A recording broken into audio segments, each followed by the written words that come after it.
শুক্রবার প্রথম সাপ্লিমেন্টারি তালিকা প্রকাশ হওয়ার সম্ভাবনা। আজ প্রথম দফায় হাইকোর্টে বৈঠক।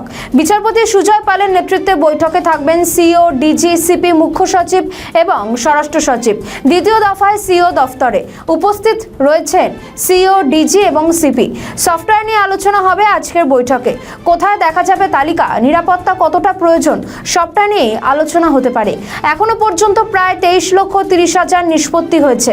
কমিশন সূত্রে এমনটাই খবর। প্রায় 8 লক্ষ ভোটারদের নাম বাদ যেতে পারে প্রথম সাপ্লিমেন্টারি তালিকায়। সফটওয়্যার পুরোপুরি প্রস্তুত হলে আগামীকালই সাপ্লিমেন্টারি তালিকা প্রকাশের সম্ভাবনা।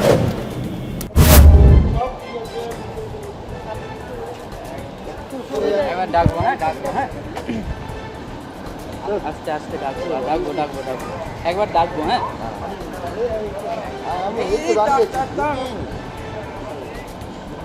স্যার স্যার একটু কথা বলতাম স্যার, একবার কথা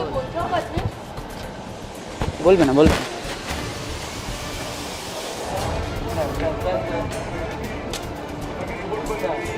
আমাদের ভিডিও ভালো লাগলে লাইক ও শেয়ার করুন। কমেন্ট সেকশনে আপনাদের মতামত জানান। আরও ভিডিও পেতে আমাদের চ্যানেলটিকে সাবস্ক্রাইব করুন এবং প্রতি মুহূর্তে খবরের আপডেট পেতে প্রেস করুন বেল আইকন।